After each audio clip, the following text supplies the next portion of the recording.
എല്ലാവർക്കും നമസ്കാരം. CP പള്ളിപ്പുറത്തിന്റെ കാക്കയും ചെമ്മരിയാടും എന്ന കഥ കാണാം. പണ്ട് ഒരു പച്ച പുൽമേട്ടിൽ ചെമ്മരിയാടുകൾ മേയുമ്പോൾ ആ വഴിവണ്ണ കാക്കച്ചാൽ കൊതിയോട് ഇങ്ങനെ മോഹിച്ചു.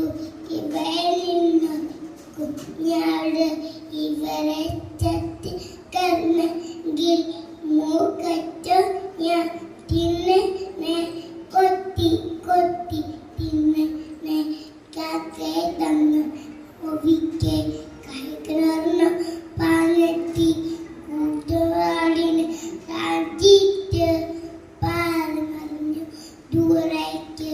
അത് കണ്ടപ്പോൾ കാക്കയ്ക്കു പോലൊന്നിന് രാജിത കരലുള്ളി കൊടിത്തോണി അമ്പോ വലു കൊടിത്തോണി നാവത്തൂരി കൊതിയോട് നമ്മൾ വിരിച്ച് കാക്കച്ചാർ തടിനൊറാടിന് വേഗത്തിൽ രാഞ്ചെടുക്കാൻ നോക്കുമ്പോൾ